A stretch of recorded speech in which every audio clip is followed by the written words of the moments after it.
Bismillahirrahmanirrahim. Rabbi shrah sadri wa yassir li amri wahlul 'uqdatam min lisani yafqahu qawli. Assalamu alaikum, Professor Bahram. And due to certain limitation, I'm sorry I won't be able to present this presentation in front of you. But I would appreciate if you share your feedback with me. So the topic which I choose for my article review is cryptocurrency price prediction. And let me share my presentation with you here.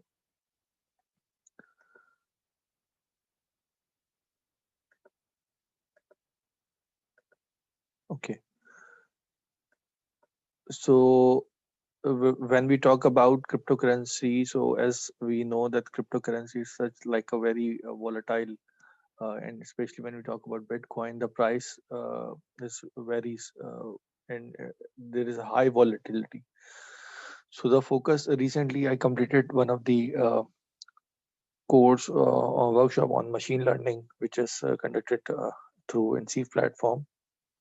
So based on that interest, I thought that it's a good thing that I should work about on Bitcoin price prediction. So this article was authored by Ratan, Sai, and Manikta, and that was published by IEEE Journal. So when we talk about Bitcoin price fluctuations, they have a few things. First, it's a digital currency and with uh, high price volatility. That means that the prices are fluctuate, and it's very difficult to predict. The second is the data sets that we have analyzed using decision tree and another model using regression technique. So based on the available literature mentioned in the article as well as in the other resources, I've highlighted few critical items.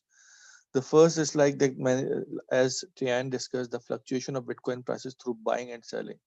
So, according to Tian, he observed that it's basically whenever one individual buy bitcoins or sell bitcoins, the price fluctuate, and the fluctuation of prices based on these buying and selling. So they looked into the regression technique and took average values. The data was extracted through a time series, which was also applied to the Gaussian time model to predict the Bitcoin values. However, one major drawback of time study was that it only calculated data for time series. The article under review has considered data over a period of many years. So the article, I have gone through three articles. Uh, the source article which I'm using for this presentation, they have collected the data from 2011 till date, till 2019. But the other articles didn't source the data. They collected the data based on the 1 day, 30 day, 7 day, and 90 days. That's the maximum duration that they did. I will show you the results in the later part of the presentation. Then, according to Connor, took data set from user view from social media. That's also an interesting part. Like they get the tweets from the users and through Twitter platform, and based on the hashtag of BTC, they able to analyze that based on the sentiments of the users, one can predict the increase or decrease of the bitcoins. In another methodology, data set is collected from Quandl.com. This is the platform which the author used for this study, where data is available from economic data, finance, and publishers, and coin market cap, which provides Bitcoin trading data from the for the 24 hours of the day. And data set is collected from 2011 till date.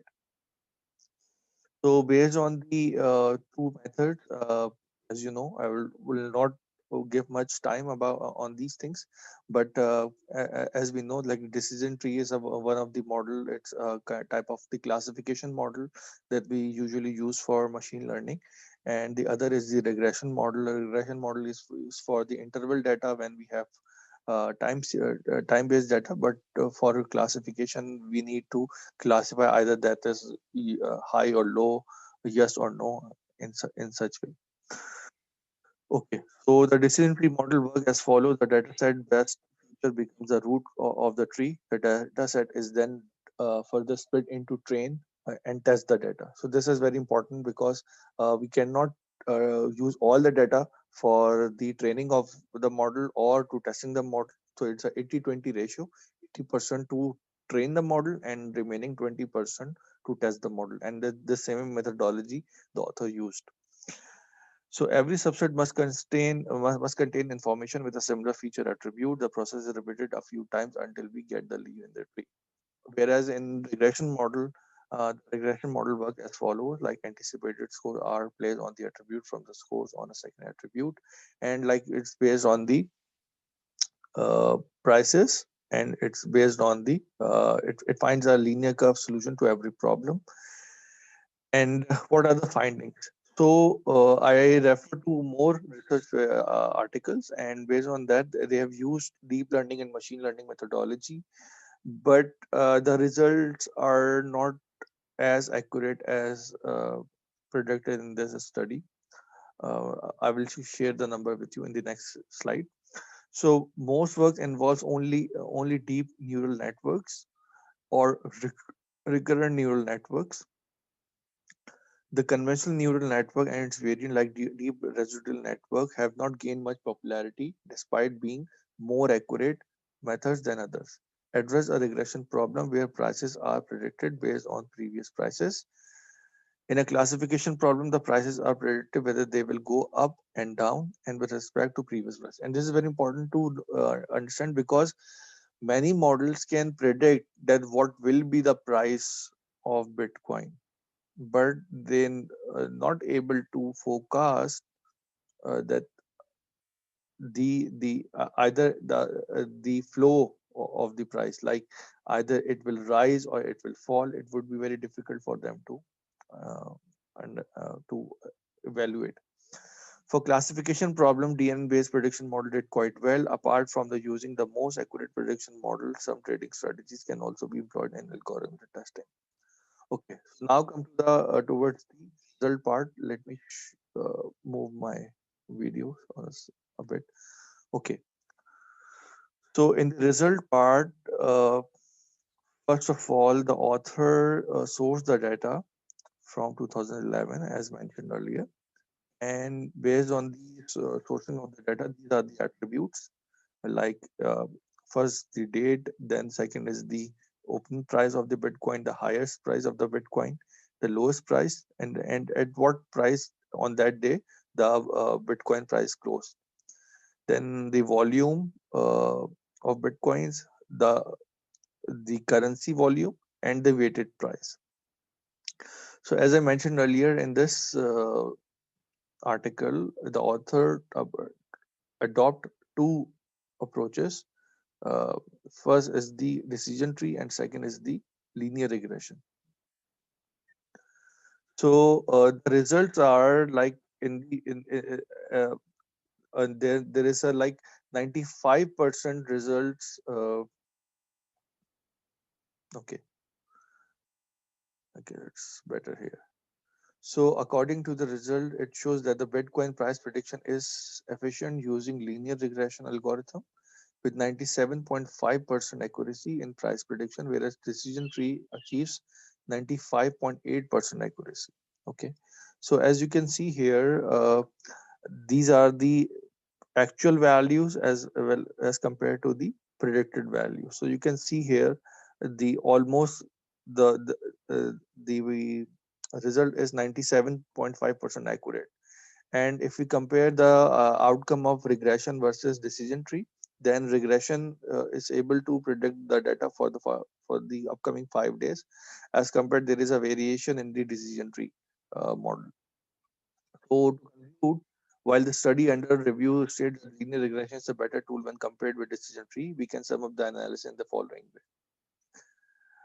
First, a decision tree can work in a linear problem, whereas linear regression provides a straight line curve to the problem. Where when there are more features and less data sets, then linear regression may perform better and provide better prediction, just as in the case discussed above.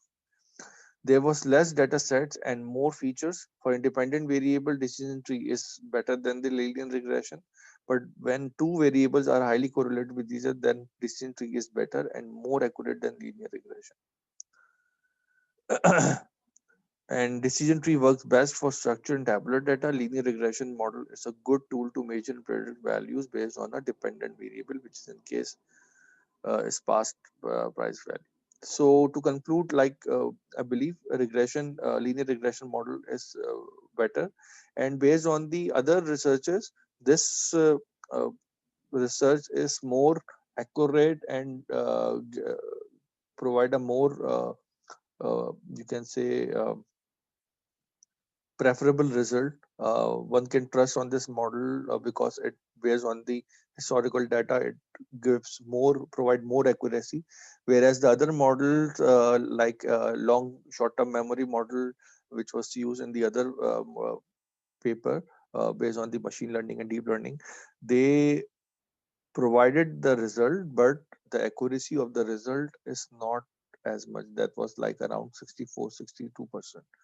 So to conclude, we can use linear regression model to predict Bitcoin price prediction. Thank you so much, and this is it from my end. Thank you so much, Professor, for sharing the knowledge.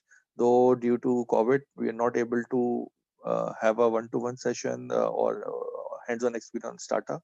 But inshallah, looking forward to meet you in Malaysia and to learn more from you. Jazakallah khair. Assalamu alaikum warahmatullahi wabarakatuh.